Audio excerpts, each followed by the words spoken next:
pour que les élèves très tôt aient cette formation à la démarche scientifique qui les aidera pas seulement s'ils veulent être chercheurs, mais aussi dans plein d'autres domaines où on a besoin d'avoir une analyse critique des choses qu'on dit et des choses qu'on établit. Enfin, je pense que ce qu'on a vu aujourd'hui, c'était très intéressant, indépendamment d'un domaine en particulier. En fait, c'est vraiment des connaissances que j'aurais pas pu acquérir autrement, parce que c'était vraiment très intéressant d'avoir une personne qui vraiment nous donne son expérience et son ressenti sur son métier, qui était passionnée. Mais ce qui m'a surpris, c'était plutôt leur parcours d'études, c'est-à-dire que la plupart disaient qu'ils n'avaient pas de vocation de chercheur, mais qu'au fil de leurs études, par exemple pendant leur master, ils se sont rendus compte que c'était ce qui les intéressait à la recherche. Oui, les réponses m'ont surprise pour les études parce que je pensais qu'il y avait vraiment qu'une seule voie. Ils avaient chacun fait un parcours différent qui leur était propre et qui les avait menés à la recherche. On voit vraiment que c'est des gens comme vous et moi. Ils sont habillés normalement, pas avec le cliché de la blouse blanche et du stéthoscope. Non, ils sont sympathiques et puis ils sont avenants. Ils ne mettent pas de barrière entre eux et nous. Ils essaient vraiment de nous expliquer simplement les choses. Oui, on a rencontré des chercheurs, de jeunes chercheurs qui nous ont dit ce qu'ils faisaient. Et puis, on voit qu'ils sont vraiment enthousiastes et c'est important pour que les élèves voient ça. Soit ça leur donne envie de faire des recherches ensuite, ou sinon pour voir que la science, c'est intéressant, c'est sérieux. Et c'est amusant. Je leur ai posé la question, qu'est-ce qui les avait amenés à se diriger vers la recherche, et en particulier en biologie, et comment ils voyaient notre enseignement de SVT, quels étaient leurs regards sur ce qu'ils avaient vu en SVT, et peut-être qu'est-ce qui pouvait être aussi amélioré dans la façon dont on enseigne. Bonjour Patrick Mellen. Bonjour Claude Tran. Vous êtes docteur en biologie moléculaire, académicien des sciences, directeur de plusieurs laboratoires de recherche, en particulier au centre Léon Bérard à Lyon. Vous enseignez aux États-Unis. Le cœur de vos travaux de recherche concerne l'apoptose des cellules cancéreuses. En quelques mots, de quoi s'agit-il ? On va essayer de comprendre pourquoi les cellules cancéreuses refusent de mourir. C'est l'ensemble des travaux qu'on a essayé de faire au cours des 20 dernières années. Alors, vous organisez en ce moment le second meeting scientifique des lauréats de la Fondation Schlumberger pour l'éducation et la recherche, dont vous êtes le président du conseil scientifique. Qui sont ces lauréats ? Alors les lauréats, c'est une cinquantaine de chercheurs, en fait les meilleurs chercheurs, si on peut dire, de biologie médicale, qui ont été sélectionnés au cours des 17 dernières années. Donc en fait il y a un conseil scientifique qui était initialement dirigé par Nicole Ledouarin, une personnalité prestigieuse de la recherche française, et puis maintenant qui est effectivement présidé par moi, et qui sélectionne 3 à 4 lauréats par an, à qui on donne un petit peu d'argent pour effectuer leur travail de recherche, mais aussi, et peut-être de façon plus importante, permet de fédérer un ensemble de gens brillants qui sont des personnalités reconnues dans le monde sur des thématiques particulières de la biologie. Alors ça va de la recherche sur la bactérie à de la génétique humaine, donc des choses complètement différentes qui permet en fait de mélanger aussi des compétences. Alors vous réunissez donc ces lauréats dans ce meeting et c'est le deuxième meeting que vous organisez. C'est ça, on les réunit donc en fait une fois tous les 18 mois, l'idée c'est ça. Effectivement, une fois tous les 36 mois, c'est donc la deuxième fois cette fois-ci. On les réunit à Paris, non seulement les lauréats, mais les laboratoires, enfin les gens qui travaillent avec les lauréats. Donc c'est un peu plus gros meeting, à peu près 150 personnes. Et donc l'idée c'est vraiment d'échanger. Au vu des multiples responsabilités qui sont les vôtres, et certainement d'un emploi du temps plutôt chargé, vous prenez le temps aujourd'hui d'accueillir des lycéens et leurs enseignants à l'Institut des maladies génétiques, l'Institut Imagine à Paris. Pourquoi cette rencontre ? Parce qu'on pense que c'est très important. On pense qu'il faut arrêter de voir le chercheur comme étant dans sa tour d'ivoire, dans son petit laboratoire. C'était amusant d'ailleurs dans les entretiens qu'on a eu tout à l'heure.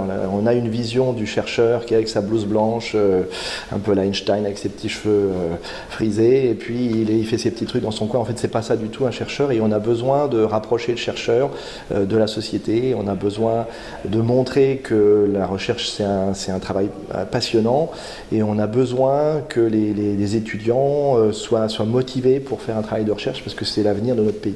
Alors vous dites on a besoin, justement, le cercle FSER, c'est l'engagement pour développer le dialogue entre les chercheurs et la société. Que peut en attendre la société ?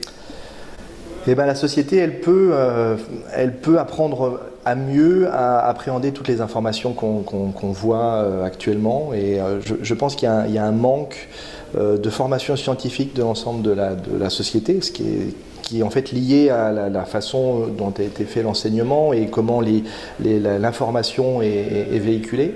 Et donc quelque part, je pense que c'est une mission des chercheurs qui ont une formation à la recherche, donc un questionnement qui doit être vérifié par des preuves, par des expériences qui doivent être répétées. Donc on doit essayer de transmettre cette façon de réfléchir pour cette société qui est nouvelle. Que peuvent en attendre les chercheurs eux-mêmes de cette rencontre? Alors c'est très égoïste, c'est qu'on a besoin de stimuler la future génération de chercheurs. On a besoin d'avoir, on n'a pas envie d'avoir ceux qui ne savent pas ce qu'ils ont envie de faire, on a envie d'avoir des gens passionnés. Pour faire de la recherche, il faut être passionné.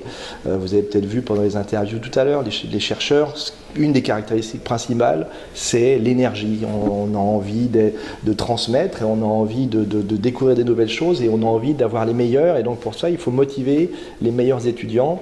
On a décidé de le faire à différents niveaux et en particulier ici sur des premières S terminales parce que malheureusement tout le monde veut faire médecine, tout le monde veut faire du commerce, mais très peu de gens veulent faire de la recherche. Pourquoi? Parce qu'on n'en parle pas, ou quand on en parle, c'est pour dire qu'il n'y a pas de moyens, que les laboratoires sont en décrépitude. En fait, c'est pas vrai du tout.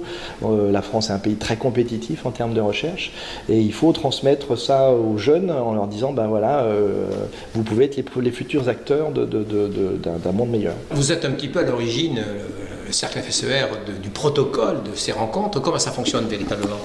Alors c'est un speed dating, en fait c'est globalement un certain nombre d'étudiants qui viennent, d'élèves, ou de plus jeunes d'ailleurs, et qui se retrouvent à un endroit où il va y avoir un certain nombre de chercheurs, alors plus ou moins seniors d'ailleurs, il y a des étudiants en recherche, il y a des directeurs de laboratoire, il y a des chercheurs, et puis les chercheurs se déplacent pour aller rencontrer et discuter pendant quelques minutes avec ces petits groupes d'étudiants.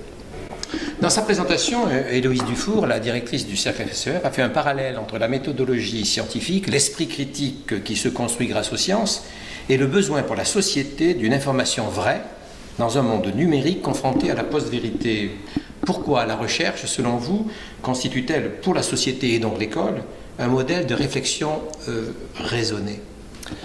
Parce que la recherche, qu'elle soit en biologie, en mathématiques, en physique, elle repose sur le même type de démarche. On va dire la démarche scientifique, c'est-à-dire que on a une question, on va démontrer la question et si on a des résultats, on va pouvoir interpréter ces données. Et une fois que ces données ont été publiées par des gens, il y a d'autres gens qui vont reproduire l'information. Donc en fait, quelque part, c'est en gros la réalité, même si c'est des réalités de faits qui sont spécifiques. Et on se trouve effectivement dans une société où le flux d'informations par Internet, par des médias, va un petit peu dans tous les sens, où on parle beaucoup de la réalité alternative, des faits alternatifs, où on va dire tout et son contraire, sans qu'en fait ce soit une vraie réflexion scientifique qui amène à ça. Et encore une fois, le cercle FSER à sa petite échelle, mais les scientifiques doivent contribuer à la formation des journalistes aussi, qui ont une part de responsabilité importante dans la transmission de ces savoirs à ce qu'est un raisonnement scientifique, et ce qu'est une démarche scientifique, et ce qui finalement va aboutir à un fait de juste une information qui n'est pas forcément réelle. La Fondation La Main à la Pâte, la Fondation Schlumberger pour l'éducation et la recherche, le CRI, animé par François Tadei, on voit de plus en plus aujourd'hui ce type de structure où gravitent des chercheurs, de toute façon, se rapprocher de l'école. C'est une bonne chose ?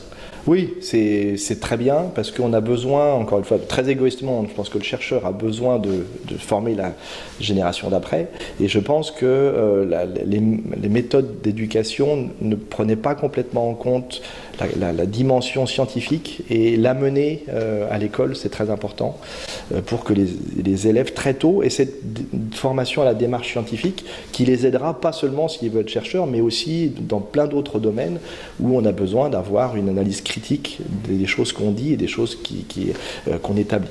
Comment avez-vous trouvé les questions que les adolescents vous ont posées? Moi j'adore, c'est un moment, je trouve que c'est un moment merveilleux déjà parce qu'on a l'impression d'être plus jeune et je trouve qu'ils sont d'un naturel, d'une ignorance sur la recherche, c'est toujours pétillant, c'est formidable.